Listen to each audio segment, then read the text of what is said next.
seperti Pastor Julius, pastor yang sering kami sapa Pastor Amri ini adalah lulusan STF Seminari Peneleng dan juga mengambil studi S2 yang sama dengan Pastor Julius di Universitas Urbaniana Roma. Pastor Amri adalah mantan ketua STFSP pada tahun 2011 sampai dengan 2019. Saat ini Pastor Amri adalah dosen tetap STFSP dan juga sebagai pembina para frater di Seminari Tinggi Hati Kudus Pineleng. Demikian perkenalan singkat tentang Pastor Amri, dan bagi kita semua yang mengikuti webinar ini, yang ingin mengajukan pertanyaan bisa mengirimkan pertanyaan lewat kolom chat dan sebentar akan dibacakan kepada pembicara kita pada malam hari ini. Kesempatan selanjutnya kami berikan kepada Pastor Amri.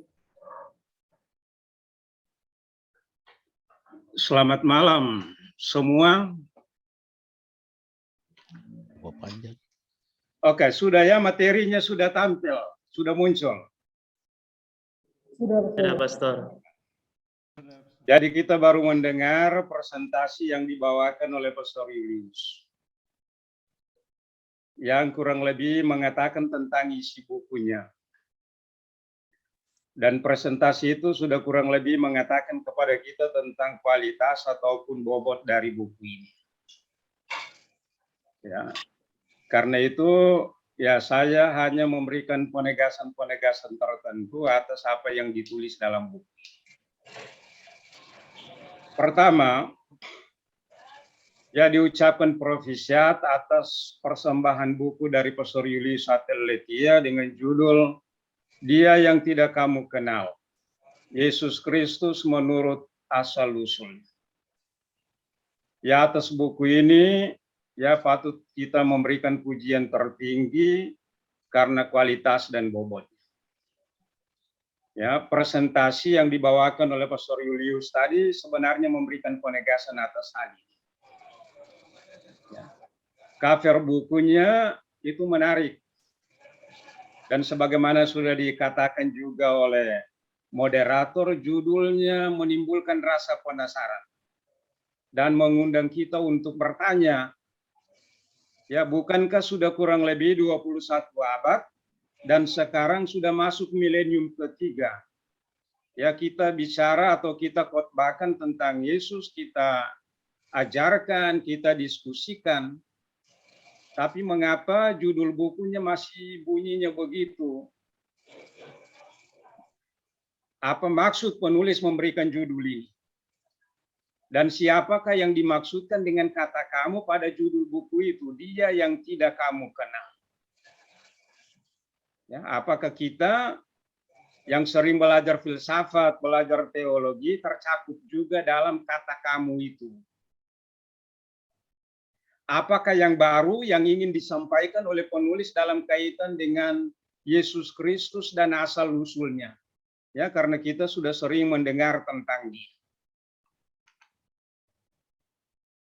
Kalau saya membaca buku ini dan antara lain juga sudah disinggung oleh Pastor Julius, ini buku judulnya rupanya terinspirasi dari kata-kata Paulus ketika ia mengajar dan mewartakan di kota Athena.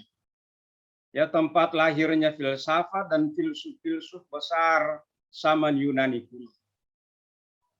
Dan kata-kata itu terdapat pada Kisah Rasul-Rasul 17 ayat 22 sampai 23 yang dikutip juga oleh penulis dalam bukunya, ialah ini. Hai orang-orang Athena, aku lihat bahwa dalam segala hal kamu sangat beribadat kepada dewa-dewa. Ketika aku berjalan-jalan di kotamu dan melihat barang-barang pujaanmu, aku menjumpai juga sebuah mesbah dengan tulisan kepada Allah yang tidak dikenal. Apa yang kamu sembah tanpa mengenalnya, itulah yang kuberitakan kepadamu. Jadi apa yang tidak dikenal oleh orang-orang Yunani dan tidak diketahui oleh kebijaksanaannya, dalam kurung saya mau katakan filsafatnya, itulah yang diberitahukan oleh Paulus. Ya. Bertolak dari konteks Kisah 17 ayat 22 sampai 23, kata kamu sebenarnya lebih tepat ditujukan bagi mereka yang belum pernah mendengar dan mengenal Yesus Kristus. Ya, seperti orang Yunani tadi. Tapi apakah hanya mereka itu yang ditunjuk oleh buku ini dan kita tidak tergolong di dalamnya? Ya, kalau mendengar penjelasan ya penegasan terakhir dari Pastor Julius tadi, ya sering ya kita ya menyembahnya tanpa mengenalnya atau mewartakannya, tapi itu hanya konsep, tapi perilaku kita ya tidak sesuai dengan pengenalan kita akan dia. Ya kalau itulah maksudnya, maka dalam buku ini kita akan menemukan jawaban. Apakah kita termasuk dalam kamu, kata kamu itu, atau kita tidak termasuk di dalam? Tapi saya yang membaca buku ini kemudian menemukan bahwa saya termasuk di dalam kata kamu. Dia yang tidak kamu kenal. Artinya apa? Artinya saya belum mengenal tokoh ini dengan baik. Ya, dan karena itu saya perlu untuk mempelajari dan membaca buku ini supaya lebih mengenalnya secara benar.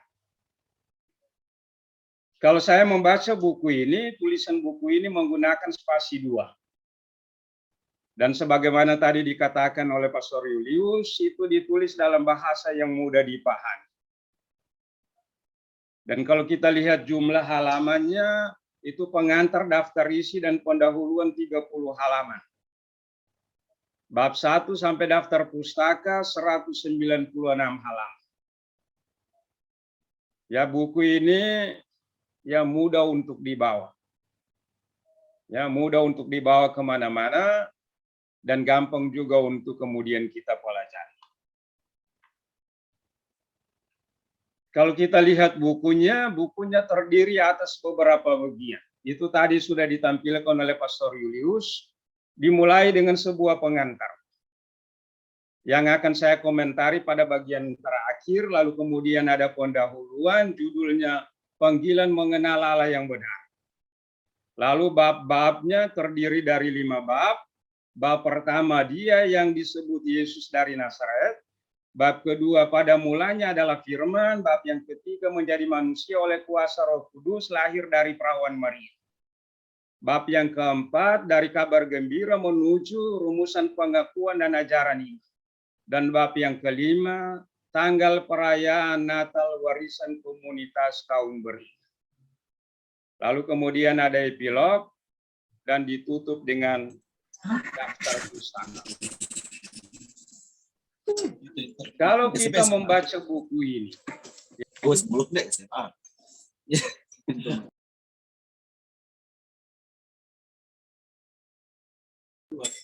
satu di belakang.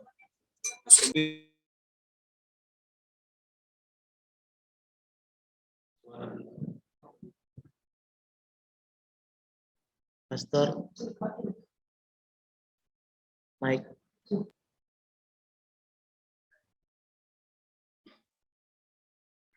Ya, jadi buku ini coba untuk bagi saya, ya buku ini menjawab 2 pertanyaan pokok. Pertanyaan pertama ialah siapakah Yesus? Yang tadi berulang-ulang disinggung-singgung juga oleh penulis. Yang berkaitan dengan bibit, bebet, dan bobot. Apa itu bibit, bebet, bobot? Itu terdapat dalam bagian pendahuluan dari. Dan bagi saya pertanyaan pertama ini dijawab dalam uraian bab 1, bab 2, dan bab 3. Lalu kemudian pertanyaan yang kedua ialah apakah yang dilakukan oleh gereja setelah mengenal Yesus? Jadi siapakah Yesus, ini butuh pengenalan akan dia, dan setelah mengenal dia apa yang dilakukan oleh gereja? Ya, jawabannya itu ada pada uraian untuk saya bab yang keempat, orang mulai memformulasikan imannya pada bab yang keempat, dan kemudian pada bab yang kelima merayakan. Walaupun tanggal perayaannya kemudian dipersoalkan.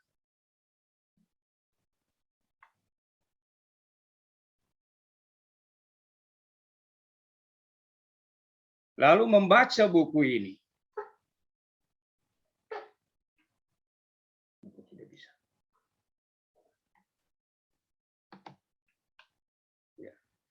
Lalu Pertanyaan berikut ialah bagaimana penulis menguraikan masing-masing bab dalam rangka menjawab dua pertanyaan yang dikemukakan di atas.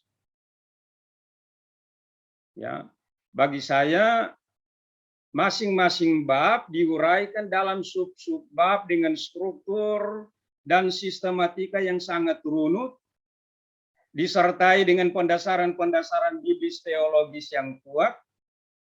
Bahkan kebanyakan subbabnya diambil atau terinspirasi dari kitab suci. Ya, nanti lihat contohnya sudah dikemukakan oleh Pastor Julius tadi. Saya akan tampilkan beberapa contohnya per bab. Ya. Tapi intinya kalau misalnya kita ikuti uraian dari buku ini, ya buku ini ya bab-babnya diuraikan dalam sub-bab dengan struktur dan sistematika yang sangat rumit. Lalu disertai dengan pendasaran-pendasaran biblis teologis yang kuat. Bahkan kebanyakan subbabnya itu saya ya diambil atau terinspirasi dari kitab suci. Dan saya mau katakan begini, ya menemukan pendasaran biblis teologis ini merupakan pekerjaan yang melelahkan. Ya. Saya waktu membaca bab 1, bab 2, lalu kemudian bertemu dengan Pastor Julius, saya katakan ini pasti melelahkan ya, karena banyak sekali teks-teks kitab suci yang dimasukkan sebagai pendasaran teologis pada bab 1 dan bab 2. Dan apa yang dikatakan oleh beliau? Itulah yang menyebabkan cukup lama baru buku ini terbit. Ya, seingat saya, itu beberapa tahun lalu saya sudah mendorong beliau untuk menerbitkan buku Kristologi. Ya, dan setiap kali ya cukup sering bertanya sudah ke belum, sudah ke belum. Ya, dan baru tahun ini buku ini terbit. Dan Pastor Julius tadi mengemukakan antara lain hal yang menyebabkan keterlambatan untuk ya menerbitkan buku ini. Ini ada pendasaran-pendasaran biblis teologis yang sangat kuat dari buku ini. Dan ini membutuhkan ya waktu yang cukup lama, butuh ketekunan untuk menemukan teks-teks mana yang perlu.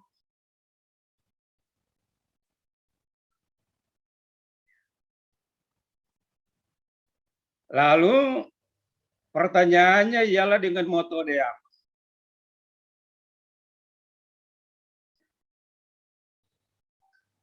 Metode yang digunakan ialah metode deskriptif analitis dan analitis sintesis. Ya, kalau membaca buku ini. Ya, deskriptif analitis dan analitis sintesis. Yang kita temukan itu pada diungkapkan bab 1, bab 2, bab 3, bagi saya lebih deskriptif analitis. Bab 4, 5 lebih analitis sintesis. Saat bilanglah dibuat formulasi atas iman.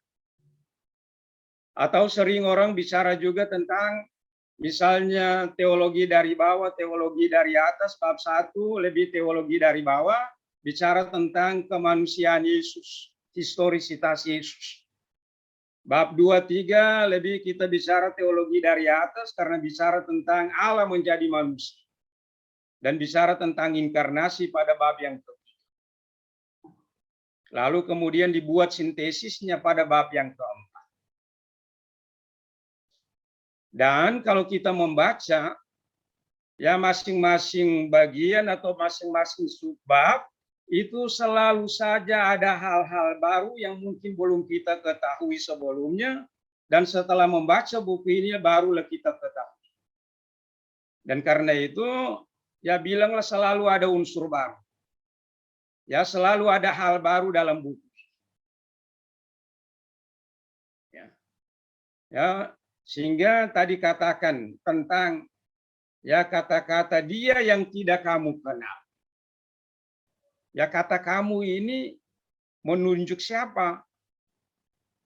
Apakah menunjuk saja mereka yang belum pernah mengenal dia atau termasuk juga kita? Dan kalau kita membaca buku ini itu banyak hal baru yang sebenarnya ada, yang sebelumnya tidak kita ketahui, tapi sekarang kita ketahui. Ya. Maka saya mau katakan bahwa ya kata kamu ya yang ada pada judul dari buku ini ya termasuk juga kita. Dia yang tidak kamu kenal. Baik mereka yang belum pernah mendengar dia maupun kita yang selalu mendengar dia tapi belum pernah belum mengenalnya dengan baik. Dan ini contoh ya uraian masing-masing bab dengan struktur yang sangat runut tersistematisasi. Yang tadi saya katakan terinspirasi juga dari kitab suci.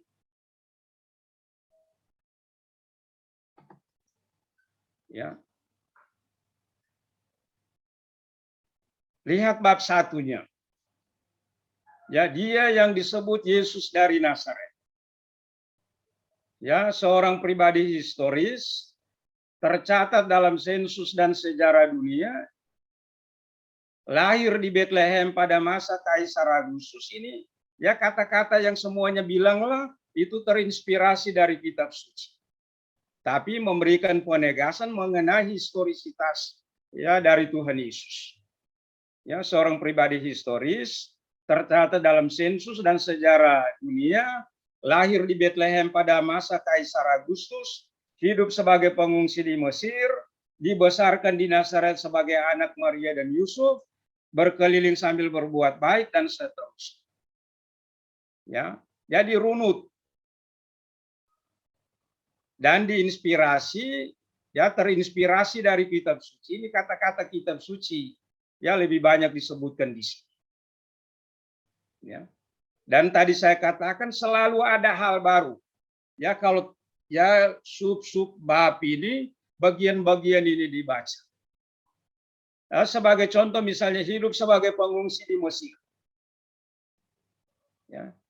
Dari kitab suci kita tahu saja bahwa Yesus mengungsi ke Mesir. Tapi apa yang terjadi waktu dia di Mesir kita tidak tahu. Tapi buku ini kurang lebih memberikan kepada kita informasi mengenai ya pengungsian Yesus di Mesir. Dan kalau dibaca bukunya saat di Mesir dia masih Yesus dan orang tuanya masih berpindah-pindah tempat. Ya mungkin tujuannya ialah untuk menghindari pengejaran dari Raja Herodes. Ya tapi ini contoh bahwa penjelasan dalam buku ini dibuat sangat runut dan diinspirasi oleh kitab suci. Lalu misalnya kalau kita lihat bab yang kedua. Ya, pada mulanya adalah firman. Di situ dikatakan dunia tidak mengenal dia. Lalu pertanyaan tentang dari mana asalmu? Tadi sudah dijelaskan oleh Pastor Julius, kita bisa mengenal dia dari namanya. Jadi nama menunjuk identitas dan dalam budaya tertentu dihubungkan dengan orang tua atau dihubungkan dengan asalnya.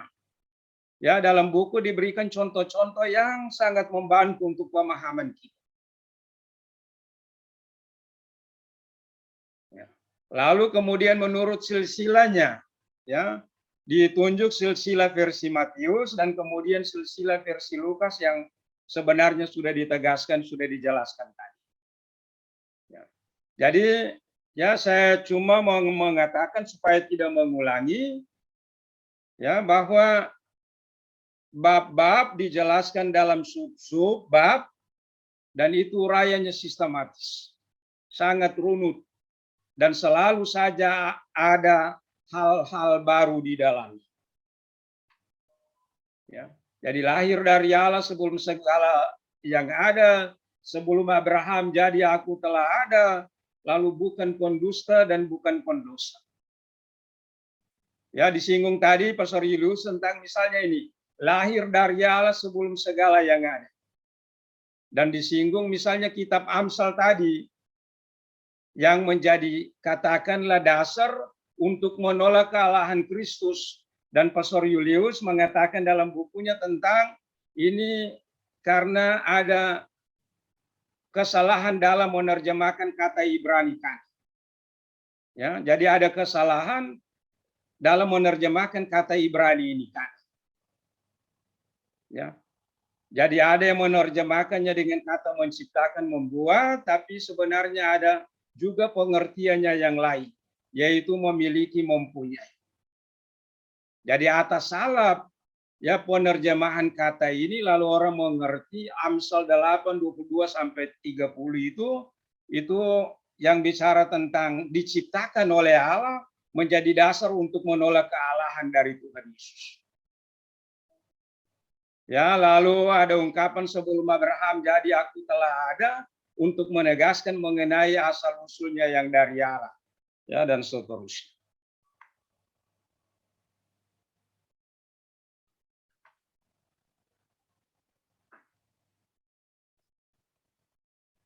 Ya, sama ini ya sub-sub ya yang dijelaskan secara sangat runut tadi. Ya, lalu kemudian kalau misalnya kita lihat bab ketiga mulai dengan menjadi manusia oleh kuasa Roh Kudus, lahir dari rahim perawan Maria. Jadi bab ini memberikan penekanan pada masalah inkarnasi. Pertanyaannya ialah mungkinkah Allah menjadi manusia? Dan ya Pastor Julius menjelaskan dalam bukunya menurut akal budi dan kehendak hati manusia itu tidak mungkin. Ya, tidak mungkin Allah menjadi manusia. Ya, menurut akal budi dan kehendak hati manusia. Ya, disinggung dua tokoh filsuf Yunani kuno, yaitu Plato dan Aristoteles, yang memberikan penegasan atas ketidakmungkinan Allah menjadi manusia. Plato mengatakan tiada Allah atau dewa yang bersekutu dengan manusia. Dan Aristoteles mengatakan persahabatan antara seorang manusia dan dewa tentu tidaklah mungkin. Jurang pemisahnya terlalu lebar. Tapi kalau kita baca 1 Korintus 1 ayat 27 sampai 29 dan 1 Korintus 1 ayat 21 sampai 25, ini apakah mungkin Allah menjadi manusia? Adalah sesuatu yang mungkin. Dan itu dijelaskan lebih oleh Pastor Julius pada bagian makna dan urgensi dari peristiwa inkarnasi. Dan bahwa Allah menjadi manusia sebenarnya diakui juga oleh ini agama-agama. Ya minimal mereka mengakui akan penjelmaan Allah, pernyataan diri Allah. Ya, agama Yahudi itu mengakui pernyataan diri Allah. Ini Allah sering menampakkan diri, misalnya kepada Abraham, kepada Musa, ini pengakuan akan pernyataan diri Allah. Ya, hal yang sama itu terdapat misalnya pada agama Hindu. Ya, yang disinggung oleh Pastor Julius ya dalam bukunya. Jadi pengakuan-pengakuan yang macam ini sebenarnya mencapai pemenuhan. Itu pada inkarnasi dari Tuhan Yesus yang coba ditegaskan itu dalam buku ini.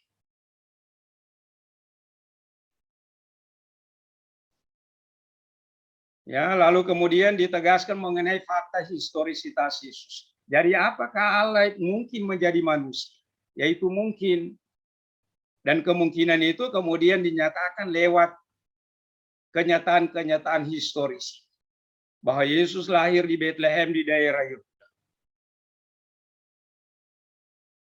Ya, lalu melalui perawan Maria. Ya, di sini ya tadi sudah disinggung juga oleh Pastor Julius, itu disamakan antara Adam dan Yesus. Adam yang pertama dengan Yesus. Ya, Adam pertama yang diciptakan dari tanah perawan. Dan Adam baru yaitu Yesus Kristus harus itu lahir dari tanah perawan. Yaitu lahir ini dari kandungan Maria. Dan ya disinggung di situ sebagai tanah perawan, Maria dalam arti biblis adalah nol besar, zero absolut. Dan atas kuasa Allah ia kemudian mengandung. Jadi ya mungkin ya sebelum-sebelumnya kita tidak mengenal, kita tidak tahu tentang hal yang macam ini, buku ini memberikan informasi, memberikan hal-hal baru yang macam ini untuk menjadi pengetahuan kita. Ya, dalam kaitan dengan historisitasnya itu pada masa pemerintahan Kaisar Agustus untuk menegaskan apa? Untuk menegaskan tentang kewarganegaraan Yesus. Ia menjadi warga dunia. Ya, jadi saat sensus dan Yesus juga saat waktu lahir diikutkan dalam sensus itu, dan karena itu ia menjadi bagian dari warga dunia, menjadi bagian dari warga manusia.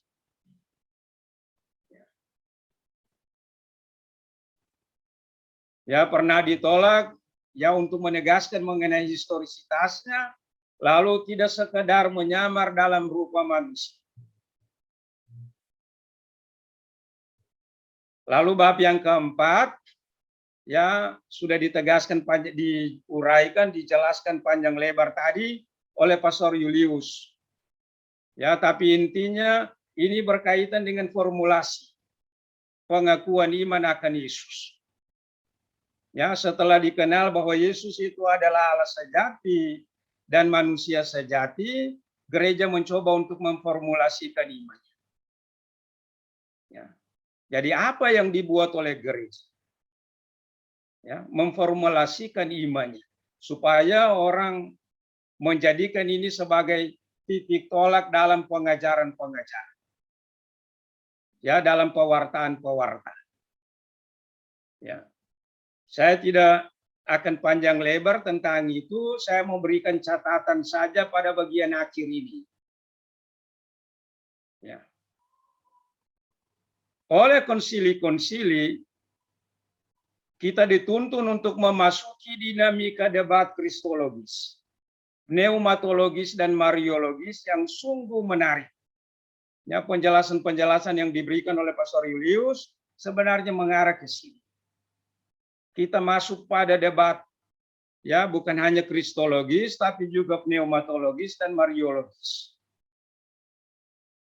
Dan meskipun para bida dikucilkan dari gereja, tetapi mereka telah berjasa, saya memberikan penekanan pada kata ini, berjasa dalam memicu gereja mencari formulasi yang tepat mengenai imannya.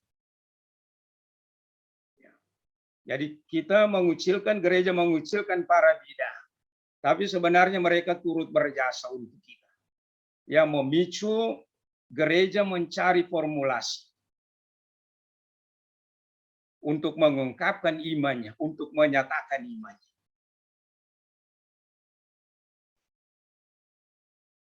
Lalu kemudian mengenai bab yang kelima, tanggal perayaan Natal, yang sekarang sering didebatkan dan ditulis oleh Pastor Julius dalam bukunya.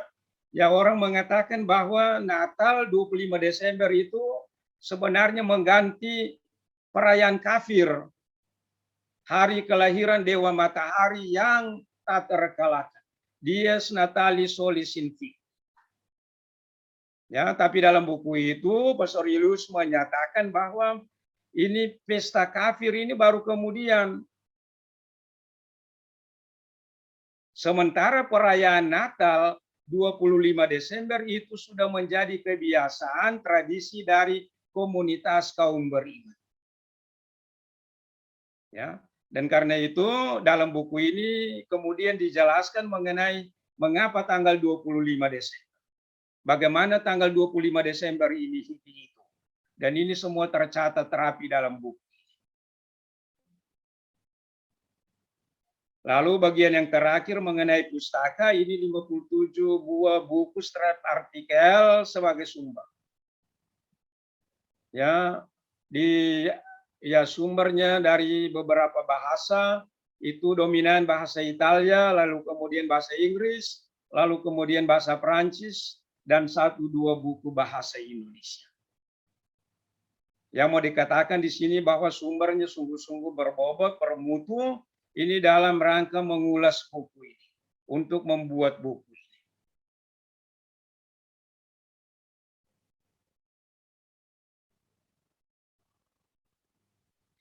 beberapa catatan akhir. Mungkin ada yang akan berpendapat kalau membaca buku ini bahwa kristologi buku ini adalah kristologi 5 abad pertama gereja. Itu benar. Tapi itu bukan berarti bahwa kristologi ini tidak aktual atau tidak kontekstual untuk masa kini. Ya. Jadi ini bilanglah ini kristologi 5 abad pertama gereja, tapi bukan berarti kristologi ini tidak aktual. Ya. Atau tidak kontekstual untuk masa kini. Dan itu sudah ulang-ulang disinggung. Di masa sekarang pun orang masih mempersoalkan apakah Yesus itu adalah Allah. Ada yang mengatakan dia cuma anak angkat. Dia diangkat menjadi Allah. Tapi masalah-masalah ini sebenarnya ini bukan masalah baru. Tadi sudah disinggung, ini bukan masalah baru. 5 abad pertama gereja sudah bergumul dengan persoalan-persoalan yang hari ini ditanyakan kembali. Kalau begitu, maka walaupun ini kristologi 5 abad pertama, tapi kristologi ini tetap aktual. Ya, tetap relevan untuk masa sekarang. Karena itu untuk saya buku ini sifatnya ini afirmatif dan apologetis. Ya, serentak bersifat afirmatif dan apologetis. Penegasan pengakuan iman dan serentak pula pembelaan atas iman. Ya, atas pertanyaan-pertanyaan yang sampai hari ini tetap dikemukakan. Selanjutnya, tadi di awal saya katakan bagian pengantar akan saya sampaikan, jelaskan dalam bagian yang terakhir. Kalau kita membaca kata pengantar dari buku ini, ya saya katakan di sini terdapat banyak ungkapan teologis atau kristologis yang baru. Ya dalam arti ini, ya isi mungkin sama,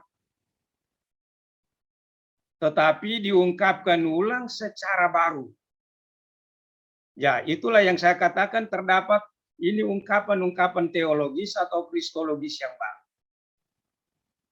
Ya beberapa contoh itu ya antara lain sudah disinggung juga oleh Pastor Julius, tapi saya suka untuk menegaskan ulang. Contohnya, manusia perlu pengenalan yang benar akan Allah yang benar, agar tidak melakukan kesalahan apalagi kejahatan atas nama Allah. Ya. Atau contoh yang lain, dalam Kristus menjadi nyata bahwa Allah tidak hanya bersemayam di surga tinggi, ternyata Ia adalah Allah beserta manusia, Immanuel. Ia tidak hanya berfirman memberi perintah, tetapi firman-Nya telah menjadi manusia, tampil sebagai teladan dan spirit hidup manusia, agar manusia hidup dalam roh dan kebenaran, menjadi anak-anak Allah, bahkan citra Allah sendiri yang adalah pencipta dan Bapa manusia. Lalu sebagai Bapa penyayang, Allah tidak hanya menunggu manusia di surga, Ia berjalan bersama manusia, memelihara dan menuntun manusia agar dapat berjalan di jalan perintah dan rencana-Nya. Ya. Atau tentang Yesus, Yesus Kristus adalah Allah yang tidak segan dan tidak takut serta tidak menyesal, melepaskan semua kebesaran dan kemuliaan-Nya, dan berani bahkan dekat menjadi salah satu dari manusia yang Ia kasihi. Ya, ungkapan lain, Kristus adalah Allah yang melihat kemuliaan dan kuasa serta kekayaan bukanlah hal yang harus dikejar dan dipertahankan, tetapi menjadikan semuanya itu anugerah bagi makhluknya, agar mereka ambil bagian dalam kuasa dan kemuliaan. Ya, ada ungkapan lain. Ya, untuk saya ungkapan-ungkapan yang sungguh menarik. Yesus Kristus bukanlah Allah yang menunggu manusia di surga. Ia adalah Allah yang datang ke dunia bukan untuk menghakimi tetapi untuk menyelamatkan dan seterusnya. Lalu ada lagi, Yesus Kristus adalah Allah yang berani dan bersedia berkeringat darah untuk menyusuri jalan kota dan desa, mendaki gunung, dan bukit serta menuruni lembah dan jurang yang dalam untuk mencari mereka yang sesat dan seterusnya. Ya. Jadi ini ungkapan-ungkapan yang untuk saya ungkapan-ungkapan baru. Ya, kita ya isinya sama tapi diungkapkan atas cara yang baru. Saya lewati, saya katakan begini, ungkapan-ungkapan ini lahir bukan tanpa konteks kekinian. Ya, jadi kalau ungkapan-ungkapan baru yang ada pada pengantar, itu ungkapan-ungkapan yang lahir bukan tanpa konteks kekinian. Konteks kekinian direfleksikan secara teologis, lalu dimaknai, diartikulasi, dieja, dalam dan melalui ungkapan-ungkapan teologis baru. Ya karena itu harapannya ialah akan lahir kemudian ya bilanglah buku kristologis baru yang merefleksikan konteks kekinian. Ya, jadi harapannya ialah setelah ini ada buku yang lain yang merefleksikan konteks masa kini. Dan katanya itu ada dua seri yang akan menyusul dari yang sudah diterbitkan ini. Dan kalau belum menyentuh konteks kekinian, ya kita berharap bahwa ya ada seri yang keempat. Ya, yang merefleksikan konteks kekinian. Ya, sebagaimana sudah diintrodusir itu dalam kata pengantar dari buku.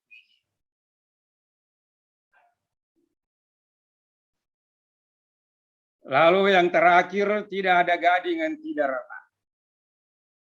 Ya, ada beberapa catatan yang untuk saya perlu untuk diperhatikan.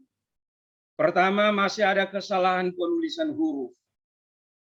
Ya, penggunaan kata ganti ya, dia dan nya untuk Yesus ini kerap kali juga muncul dalam huruf kecil. Dan ada beberapa kesalahan ya kata ya yang ditulis.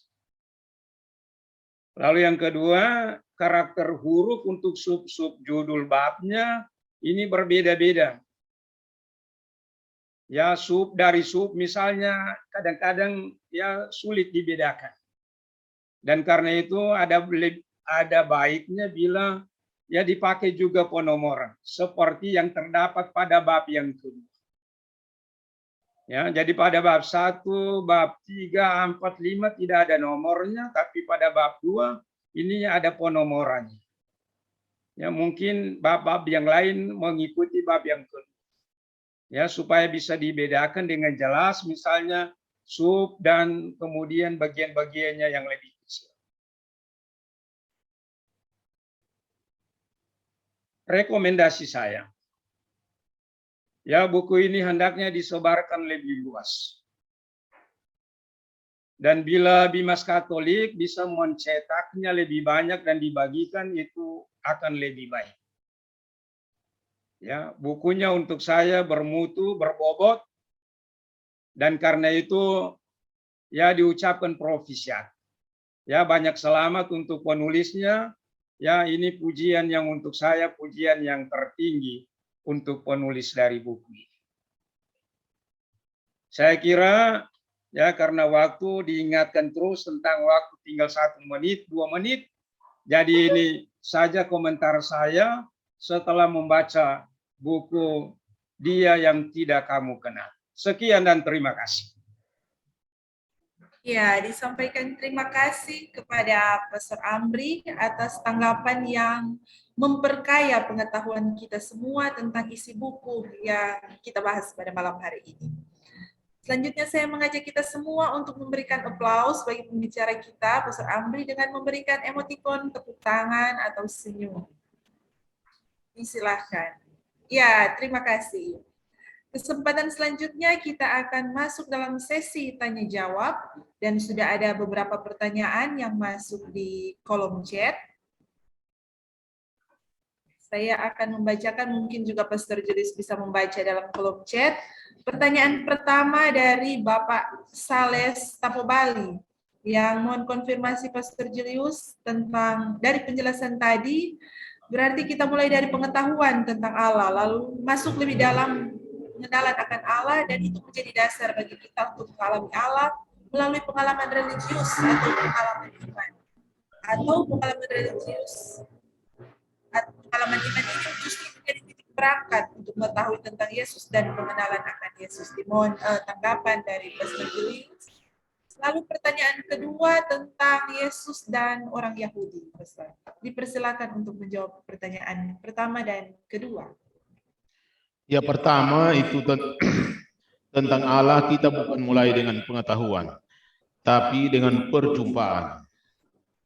Jadi Allah menjumpai manusia, dan dari perjumpaan itulah manusia mengenal siapa Allah yang hadir dan justru Allah bagi manusia. Jadi Allah itu bukan satu objek bagi pengetahuan kita, tapi Allah itu adalah Dia yang memperkenalkan dirinya, menghadirkan diri agar kita mengenalnya. Karena itu pengetahuan tentang konsep biasanya kemudian bermuara dalam penolakan akan justru Allah yang nyata, yang hadir, yang lebih sebenarnya membutuhkan komitmen kita untuk hidup seperti Dia. Karena Allah hadir untuk hidup kita. Jadi bukan sebagai konsumsi pengetahuan atau pengertian dan pemahaman kita. Banyak hal mungkin tidak dimengerti seperti oleh Bunda Maria, tapi itu disimpan dalam hati sebagai satu pengalaman perjumpaan dengan Allah.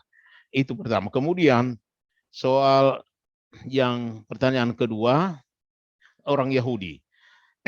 Jadi yang pertama-tama percaya akan Tuhan Yesus itu orang Yahudi. Namun tidak semua. Ya. Jadi rasul-rasul itu semua orang Yahudi. Bunda Maria orang Yahudi, Santo Yosef orang Yahudi. Dan setiap hari Jumat Agung, kemudian sekarang kita selalu diwajibkan berdoa bagi pertobatan orang Yahudi. Karena apa? Menurut Paulus, orang Yahudi semua harus bertobat, barulah yang lain bisa masuk. Ya, itu. Jadi yang menjadi pewarta pertama pengakuan iman akan Yesus sebagai Allah adalah orang Yahudi sendiri, walaupun tidak semua. Tetapi karena itu dikatakan tadi, terjadi lain-kali pertengkaran atau perbedaan antara orang Yahudi yang satu dengan yang lain, khususnya otoritas dengan mereka yang mengalami perjumpaan dengan Tuhan Yesus. Ya, itu. Pertanyaan berikut.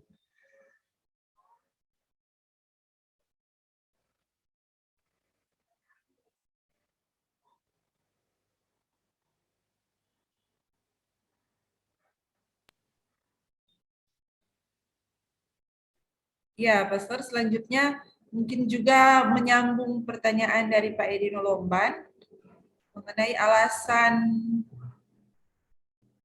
apakah ada alasan religius, biblik, mungkin historik juga, sampai sebagian besar orang Yahudi belum mampu mengenal Yesus sebagai Allah Mesias. Dan apakah mungkin kelak orang Yahudi akan mengenal dan menerima Yesus sebagai bagian dari anak Allah atau Yahweh? Jadi biasanya yang menolak itu kebanyakan dari otoritas resmi. Jadi baik pejabat imam-imam maupun para ahli-ahli kitab. Jadi umumnya mereka adalah orang-orang yang mengenal konsep atau ajaran mengenai siapa Mesias itu.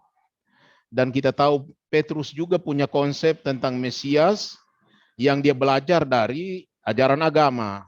Sehingga waktu Tuhan Yesus memperkenalkan bahwa Mesias harus menderita, ditolak, dan wafat kemudian, itu konsep yang tidak ada dalam ajaran resmi. Dan ternyata Mesias secara nyata jalan seperti yang nyata, dan itu tidak selalu sesuai dengan apa yang menjadi doktrin. Karena itu dikatakan oleh Allah Bapa waktu pembaptisan, untuk mengenal Mesias dengan benar, jangan hanya membaca buku, jangan hanya membaca kitab suci, tetapi berjumpa dan dengar apa yang dikatakan oleh Yesus. Dengarkanlah Dia, maka kita mengenal siapa Mesias yang sebenarnya. Bukan Mesias berdasarkan kebutuhan kita, berdasarkan pendapat kita, opini kita, atau yang menjadi sebenarnya apa yang menjadi harapan kita. Mesias jauh lebih besar dari pendapat, dari pemahaman, dan dari kebutuhan-kebutuhan partikular manusia. Mesias itulah yang perlu didengar untuk bisa mengenal sebagaimana dia sebenarnya. Dan ada dari David Maneus tanya di situ tentang kodrat Kristus sebelum inkarnasi sesudah Yesus naik ke surga dan kesatuan yang dikatakan oleh Pentekostal, Jesus only. Ya, jadi Yesus itu bukan only, Allah kita adalah Tritunggal. Dan itu menjadi nyata sejak kisah penciptaan dikatakan Allah berfirman, Roh Allah melayang di atas samudra raya. Kemudian waktu pembaptisan juga ada suara dari surga, ada roh turun dalam rupa burung merpati, dan ada Yesus yang ada di dalam air dan kemudian keluar dari air. Itu suara bukan suara Yesus, itu burung merpati bukan Yesus. Dan Yesus itu bukan suara itu. Jadi ada tiga yang berbeda di situ. Dan itu bukan opini, tapi ini adalah pengalaman perjumpaan akan kehadiran Allah yang nyata dalam sejarah. Nah, kemudian soal kodrat manusiawi. Jadi itu nanti sebenarnya menjadi bagian dari buku kedua.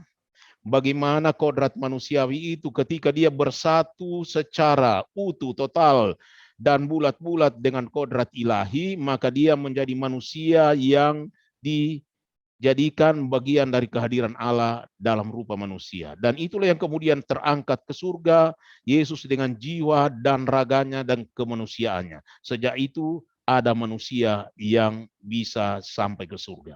Dan kita semua juga dalam kemanusiaan perlu belajar menyatukan diri dengan sabda Tuhan supaya hidup kita juga menjadi penjelmaan sabda Tuhan.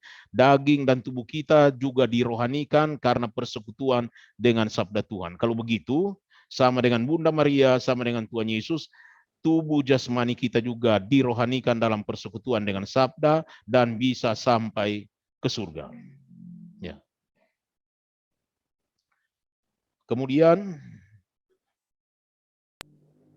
Ya, Pastor, selanjutnya ada juga pertanyaan dan masukan dari Bapak Novi Rompis.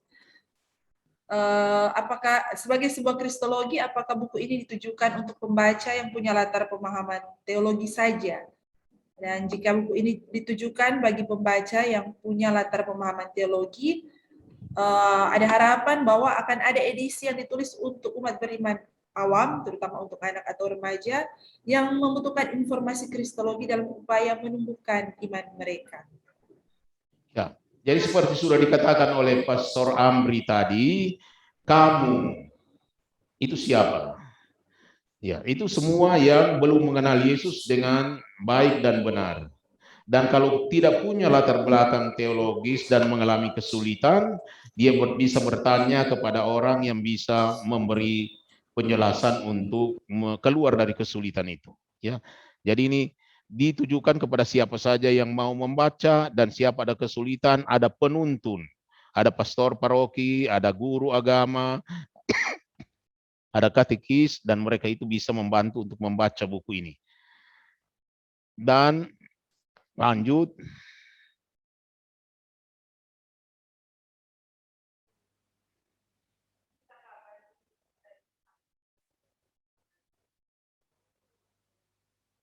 Please ada mute itu, please. Selanjutnya ini tanggapan besar dari, tapi mungkin sudah terjawab dari Saudara David Maneus. Jadi Yesus sebelum inkarnasi, dia itu adalah Allah Putra atau Allah Sabda. Dan dia punya kodrat ilahi. Nanti sesudah menjelma, dia mengambil kodrat manusia, menyatukannya dalam dirinya dengan kodrat ilahi. Sehingga dia tampil sebagai manusia nyata yang serentak punya kodrat ilahi dan kodrat manusiawi. Satu pribadi dengan dua kodrat. Ya. Jadi karena itu, kemudian dalam persekutuan dengan kodrat ilahi itu manusia juga bisa melakukan pekerjaan-pekerjaan Allah sendiri. Malah dalam Injil Yohanes dikatakan, kamu juga akan melakukan pekerjaan-pekerjaan yang lebih besar dari yang dibuat oleh Tuhan Yesus, kalau kita juga mendengarkan sabda Allah dan membuat itu menjadi spirit hidup kita. Ya. Ya, terima kasih Pastor. Dan ini ada beberapa pertanyaan tentang bagaimana mendapatkan buku ini. Oh, ya. Iya, untuk mendapatkan buku ini bisa menghubungi kami admin Prodi Teologi atau bisa juga menghubungi Percikan Hati atau Pastor Julius sebagai penulis buku ini. Di sekolah saja mungkin supaya di satu sekolah. lebih mudah. Oh iya, jadi bisa menghubungi kami di admin Prodi Teologi.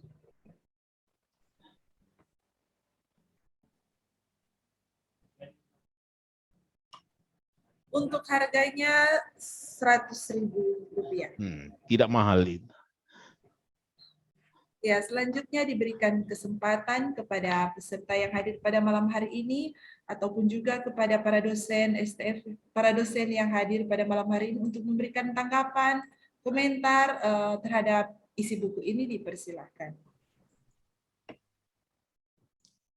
Emilia, kita mau bicara. Ya. Oh ya, Pastor Yong, dipersilahkan. Pastor Julius. Prof. Ya, Siat. selamat. Terima kasih. Peluncuran buku ini atau bedah buku ini, baik presentasi dari Pastor Julius maupun komentar dari Pastor Amri tadi, sebetulnya menyadarkan kita atau paling tidak kita bahwa STF bisa membuat buku-buku yang berkualitas dari segi isinya.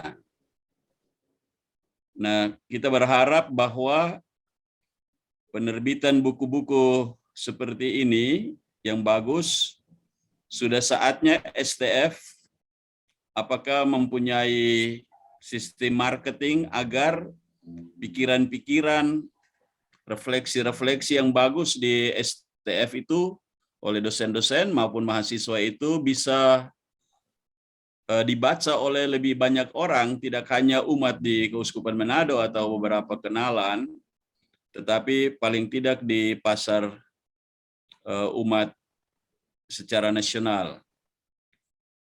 Karena itu tadi saya bertanya mengenai bagaimana memperolehnya dan bagaimana buku ini disebarkannya, dijual. Kalau tidak salah buku ini diterbitkan oleh Percikan Hati. Nah, Percikan Hati kan mempunyai jaringan marketing yang cukup luas untuk produk dari Percikan Hati sendiri. Bagaimana ada kerjasama agar kita tidak hanya menerbitkan buku berdasarkan apa yang kita pesan, tentu karena keterbatasan anggaran juga, tetapi sudah saatnya kita berpikir agar buku-buku itu bisa apakah dalam bentuk cetak atau dalam bentuk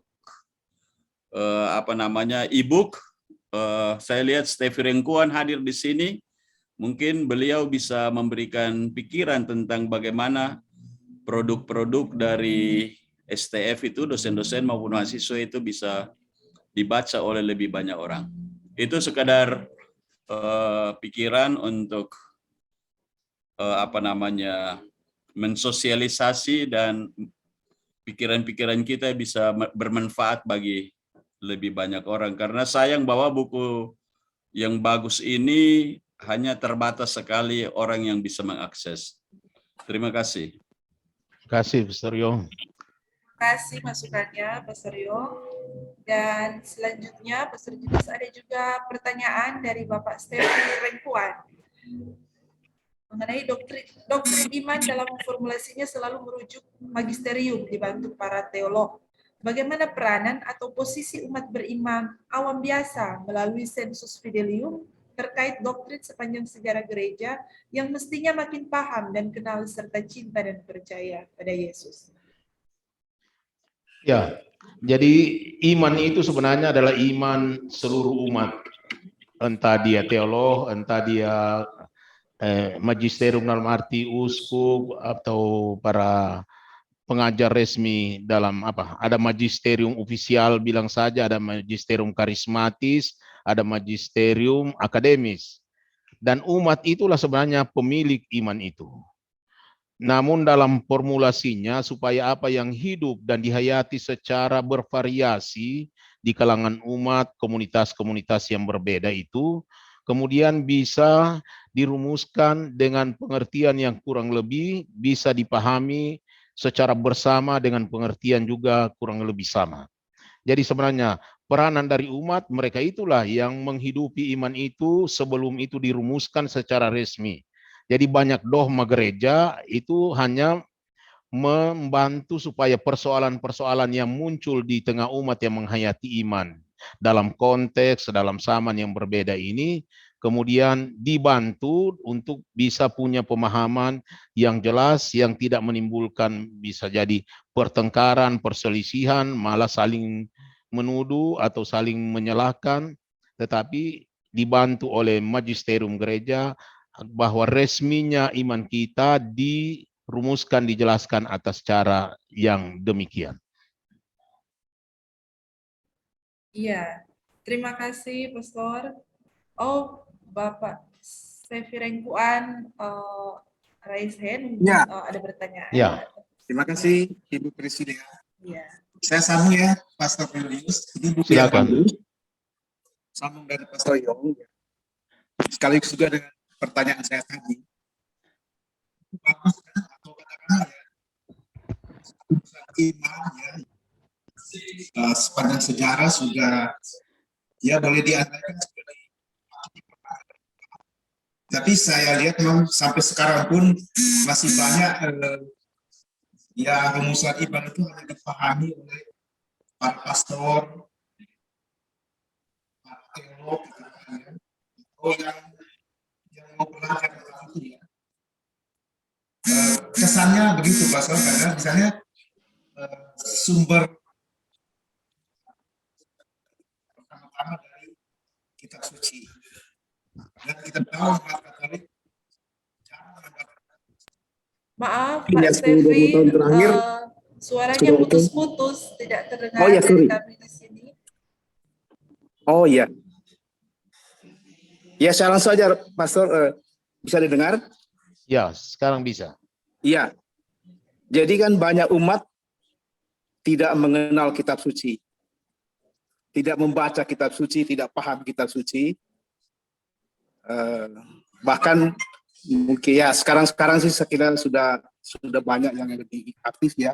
Tapi pengalaman gereja ya sepanjang ya 2000 tahun lebih ini kan kita paham banget bahwa memang orang Katolik dikenal kurang dibandingkan umat Protestan ya, yang menekankan pengenalan kitab suci ya.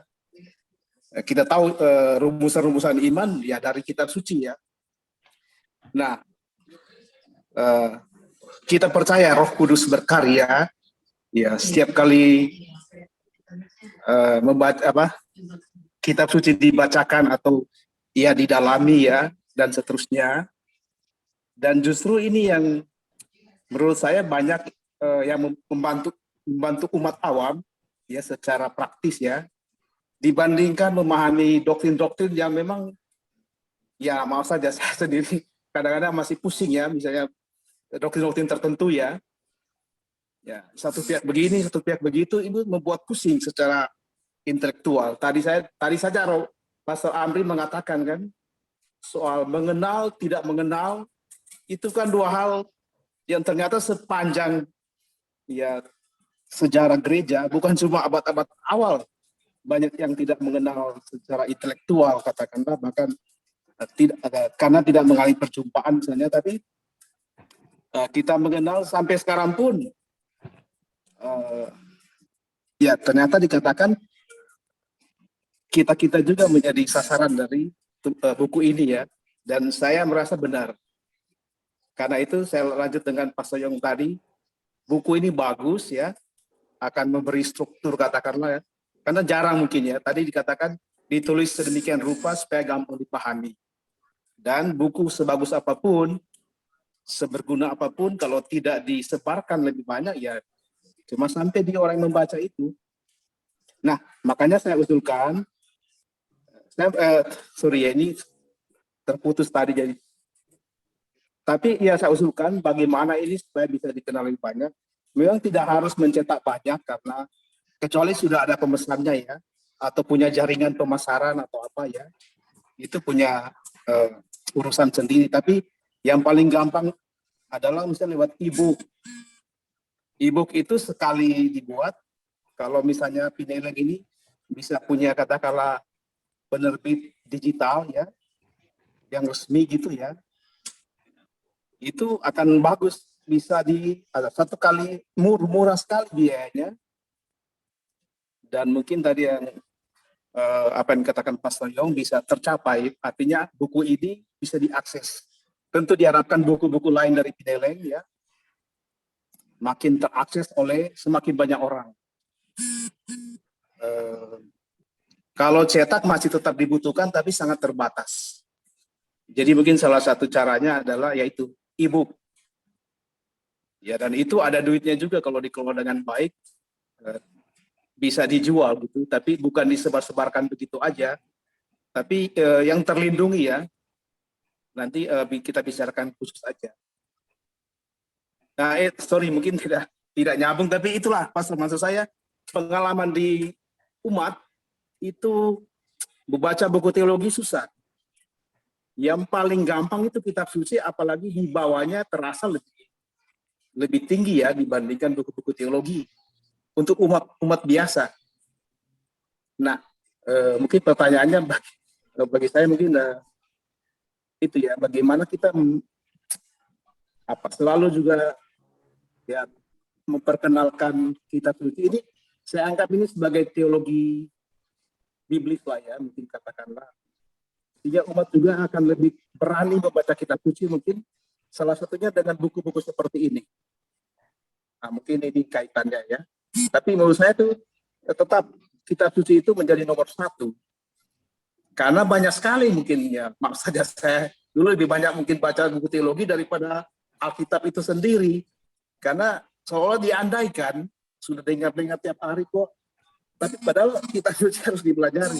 Tadi si penanggap mengatakan tidak gampang ya merumuskan iman dari kitab suci, harus mengutip ayat ini ayat itu. Wah, itu kan. Nah itu ya. Sementara para frater, ini pengalaman sendiri dulu ya, jarang baca kitab suci. Padahal kalau belajar teologi harus memang betul-betul baca kitab suci lebih daripada yang lain gitu ya. Sorry, ini sekedar ini aja tanggapan sedikit. Terima kasih. Ya, terima kasih Pak Stevi atas tanggapan dan masukannya juga kami untuk STFSP. Mungkin satu pertanyaan terakhir, Pastor, yang masuk di kolom chat, saya rasa ini menarik juga untuk dibacakan. Apakah ada makna gambar yang dipilih pada cover buku ini, Pastor Julius? Apakah ada makna tertentu di balik dipilihnya cover buku ini? Ya, jadi cover ini ada dua gambar. Yang pertama yang di sebelah kiri itu relief di pintu gerbang gereja Kabar Sukacita di Nazaret. Sementara yang di dalam bentuk lingkaran itu gambar di gereja Santa Ana di Yerusalem tentang peristiwa kelahiran Tuhan Yesus. Ya. Nah, gambar-gambar ini mau menunjukkan bahwa Tuhan Yesus itu adalah satu kenyataan dalam sejarah kita. Ya. Jadi dia berjalan dan hidup bersama kita, dia lahir juga sebagai manusia. Nah, perjalanan hidupnya juga penuh pergumulan. Dia waktu mengungsi ke Mesir, maksudnya itu di relief pintu Kabar Sukacita itu. Ya. Nah, gambar ini menunjukkan bahwa Tuhan Yesus dikenal dengan benar dan baik kalau dia dijadikan Tuhan dalam hidup kita. Jadi bukan Tuhan dalam doktrin, dalam ajaran, tetapi Tuhan yang hadir dalam hidup. Sehingga orang berdoa itu bisa mengenal Tuhan Yesus lebih baik daripada hanya membaca ajaran-ajaran. Ya, karena dia Tuhan yang hidup kalau dia hadir dalam hidup kita. Ya, bukan di buku atau di kitab suci atau di ajaran-ajaran tertentu. Karena itu kalau misalnya orang Katolik membaca kitab suci dalam gereja waktu misa, nah itu membaca kitab suci sebagai firman Tuhan, ya bukan sebagai buku. Dia sebagai sekarang Tuhan yang bicara kepada kami. Karena itu orang Katolik selalu diajak untuk membaca kitab suci sebagai komunitas yang berdoa. Ya, komunitas yang berdoa itu dalam ibadat, dalam misa. Dan gereja sudah atur, ada tahun liturgi 3 kali dibaca, tahun A, tahun B, tahun C. Dan kalau orang Katolik hadir tiap misa hari Minggu, setia, tekun, itu sesudah 3 tahun, dia sudah mendengar seluruh isi kitab suci. Ya. Biar dia tidak punya kitab suci di rumah sebenarnya, kalau rajin ikut misa, ya, tiap hari kalau perlu, maka dia sudah membaca bersama umat, bersama imam, yang bisa menunjukkan apa sabda Tuhan atau firman Tuhan yang bisa ditarik dari kitab itu. Kali membaca sebagai kitab itu belum bisa dikatakan membaca sabda Tuhan. Ya, kalau dosen kitab suci di ruang kuliah sesudah penjelasan dia tidak akan bilang demikianlah sabda Tuhan. Jadi kitab suci menjadi sabda Tuhan ketika dibaca dalam ibadat. Ya, begitu. Ibadat adalah konteks atau lingkungan hidup dari sabda Tuhan itu sendiri. Ya. Itu saja yang bisa di. Ya, terima kasih Pastor atas penjelasannya. Saya kira juga memberikan kesimpulan untuk pembahasan bedah buku kita pada malam hari ini. Di kolom chat memang masih ada beberapa pertanyaan yang masuk, tapi mohon maaf kita dibatasi oleh waktu. Ini sudah hampir 2 jam dan saya melihat di partisipan masih ada 100 lebih yang setia bersama-sama mengikuti webinar teologi pada malam hari ini. Bapak Ibu, atasnya diucapkan banyak-banyak terima kasih. Dan Bapak Ibu, saudara-saudari yang terkasih, seperti yang ada dalam flyer, pada malam hari ini juga akan dipilih beberapa orang yang beruntung untuk mendapatkan buku dari Pastor Julius ini. Dan sebagai juga informasi bagi yang ingin mendapatkan buku ini, bisa menghubungi bagian LPPM STF SP dalam nomor yang sudah disertakan dalam kolom chat, sudah disertakan tadi oleh Rom Hertanto. Untuk penjualan buku bisa menghubungi LPPM Sekolah Tinggi Filsafat Seminari Pineleng. Mohon disertakan alamat lengkap dan jumlah eksemplar. Dan pengiriman di luar Sulawesi akan diperhitungkan dengan ongkos kirimnya. Terima kasih. Dan untuk 5 orang yang beruntung pada malam hari ini, yang pertama jatuh pada pendaftar pertama. Untuk webinar ini pada awalnya kami mengirimkan link pendaftaran dan sudah ada banyak peserta yang mendaftar, tetapi kesempatan pertama, orang pertama yang mendaftar melalui link pendaftaran yang kami buat adalah Saudara David Manewus dari Ikatan Alumni STFSP. Ya, ini orang-orang yang setia ini dengan STFSP, beruntung mendapatkan 1 buah buku dari Pastor Julius. Dan yang kedua, tadi ada beberapa pertanyaan yang masuk. Mungkin Pastor Julius bisa memilih 2 orang penanya terbaik, Pastor, untuk mendapatkan buku ini secara cuma-cuma. Ya, Sandro tidak bertanya, kan dia sudah beli. Termasuk peserta yang hadir awal mungkin tadi ya, Ya. Pastor. 2 penanya terbaik, Pastor.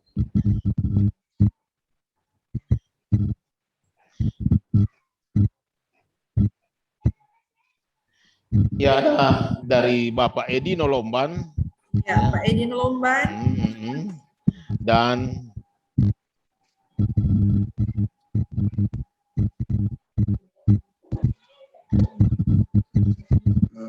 Bapak Novi Rompis. Bapak Novi Rompis. Ya. Lalu tadi juga nampaknya ada peserta yang datang dari jauh, dari utara Pulau Sumatera. Dari Medan. Salah, dari Medan. Ya. Bapak Dia sudah pergi sembahyang katanya tadi. Oh, sudah keluar ya. Ya. Sekali ya.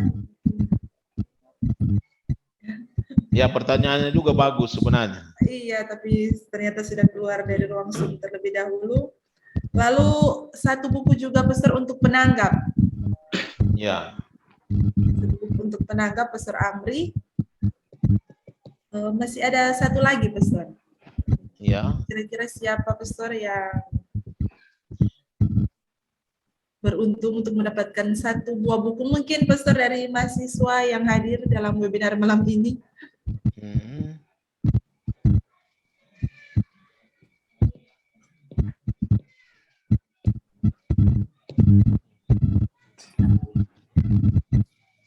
Ada Merlin Rumatora. Merlin Rumatora, iya. Dia tahu beban. Iya, demikian sudah ada 5 orang yang beruntung untuk mendapatkan buku Dia yang Tidak Kamu Kenal, Yesus Kristus Menurut Asal Usulnya pada malam hari ini. Selanjutnya bagi mereka yang beruntung ini bisa menghubungi kantor STFSP, bisa mengambil langsung di kantor STFSP. Bagi yang mungkin berada di sepertinya ini semua bisa dijangkau, bisa menghubungi langsung kantor STFSP. Dan selanjutnya kami juga dari program studi teologi ingin menginformasikan 2 webinar yang akan kami laksanakan pada bulan Desember nanti. Yang pertama webinar sesi ketiga pada hari Kamis 2 Desember 2021 dengan tema penghormatan terhadap orang kudus antara devosi dan deviasi. Lalu juga pada tanggal 17 Desember 2021 tadi itu mengenai tema penghormatan terhadap orang kudus antara devosi dan deviasi, akan narasumbernya adalah Pastor Antonius Tukiran, SS Lisensiat Historik Eklesia. Dan pada hari Jumat 17 Desember 2021 narasumbernya adalah Pastor Gerardus Viani Untu SSMTH dengan tema Advent dan Natal dari Perspektif Biblis. Demikianlah rancangan webinar dari kami program studi teologi, dan kesempatan ada Bapak Edi Nolomban bilang dikasih kepada yang lain karena dia nanti mungkin bagus dikasih sama Dokter Alex. Oh, Dokter yang hadir tadi dari Alex pertama. Yang tadi hadir. Apakah masih ada? Ya. Terima kasih Pastor. Oh iya. Iya, sama-sama. Yang menarik nanti saya promosikan di Ignatius. Oh ya, terima kasih. Iya. Iya, terima Bapak kasih. Samrun Tuwene. Ya. Iya, diingatkan kembali juga kepada Bapak Ibu peserta webinar yang masih bertahan hingga saat ini untuk mengisi link daftar hadir yang sudah disertakan di kolom chat, dan e-sertifikat akan dikirim ke email masing-masing. Dan bila tidak menerima di email, mungkin bila tergabung dalam grup WA peserta webinar, kami akan bagikan juga di grup WA tersebut. Baik, terima kasih kepada peserta sekalian. Akhirnya kita sampai pada akhir webinar kita pada hari ini. Diucapkan terima kasih kepada pemateri kita, Pastor Dr. Andes Julius Saletia, SS Lisensiat Teologi, kepada Pastor Ambrosius Wuri Timur, SS Lisensiat Teologi, kepada Saudari Moderator, Saudari Priscilia Krompis S.Fils, kepada seluruh staf program studi teologi, kepada tim IT Prodi Teologi, kepada Ketua Sekolah Tinggi Filsafat Seminari Pineleng, Dr. Gregorius Sertanto, kepada para staf pengajar STFSP,